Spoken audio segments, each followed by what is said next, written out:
Mga Lods, magandang umaga po sa inyong lahat. At parang nahihilo ako mga Lods sa sobrang init. Parang biglang nag-green kanina mga Lodi yung paningin ko. Ano kasi ito mga Lodi, mga alas 9. So mainit na siya. Tuyo na yung lalamunan ko mga Lods kasi yung baon kong tubig kanina natapon. So, wala akong ininom na tubig. So mga Lods, bakit kaya nag-green yung paningin ko? Hindi kaya ito mga Lodi na epekto dun sa kagat ng pusa? Kasi mga Lodi, hindi ko po sinasabi dun sa asawa ko saka sa mama ko at dun po sa tita ko po. Kasi yung mga Lods, umpisadong nakagat ako ng pusa dito sa sa tuhod. Kasi ako mga Lods, nagmedyas. Ay nandiyan siya sa tabi ko. Ay gumagalaw-galaw kasi yung medyas mga Lods doon sa sa paa ko. Yan mga Lods, parang nahihilo ako mga Lods. Tapos mga Lods, yung nakagat ako, parang hindi ko na siya pinapansin. Kasi nga po ay nagmamadali ako. Pero medyo sa ilalim, medyo may mahapdi siya pero hindi naman dumugo. Wala siyang dugo mga Lodi. Doon ko na lang po nakita pagkahapon nung sinabi ko na sa kanila na nakagat ako sa pusa. Nandun po yung bakat ng 4 na ngipin. Ay sabi nga nila magpa-inject ako. Ayaw ko po magpa-inject mga Lodi, ay natakot po ako sa karayom. Kaya ang naramdaman ko kasi ngayon mga Lods, para akong nasusuka.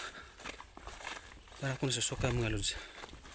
Tapos yung katawan ko, parang napansin ko siya na mahina. Parang mahina yung katawan ko na iwan. Di ko alam sa katawan ko. Parang ang bigat niya. Tapos may part doon sa loob ng katawan ko mga Lods na parang mainit. Tapos yung hininga ko mga Lodi, parang kinakapos ako ng hinga. Parang hanggang dito yung hinga ko mga Lods. Kaya kanina mga Lods,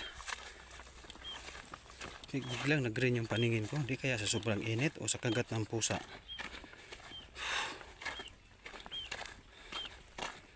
Tapos mga Lodi, masakit yung ulo ko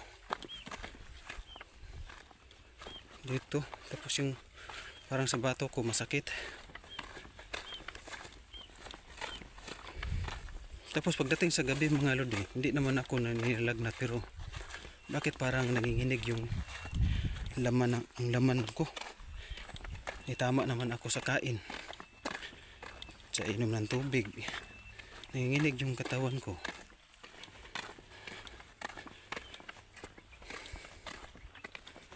Malapit na ako mga Lods, malapit na akong dumating sa motor ko. Tapos yung kamay ko mga Lodi parang ngalay. Yan po mga Lods, para akong lasing. Kung napapansin nyo po yung mata ko mga Lodi, ang pungay. At yung pusa kasi mga Lods, hindi ko kasi na monitor kasi tinatali kasi yun ni mama. Kaya nagbigti. Kaya paano ko po malalaman na may rabies pala yun. So, mga Lods, malapit na akong dumating sa aking service at ako uuwi na. Wala, basang-basa din ako sa pawis mga Lods. Ayan yung sasakyan ko mga Lodi. Yung kaagapay ko, katuwang ko sa bawat araw kung pupunta dito. So mga Lods, pahinga muna ako. Kumusta ka dito motor? Si Jik Vlog nanghihina dahil kinagat ng pusa. Mga Lods, hanggang dito na lang.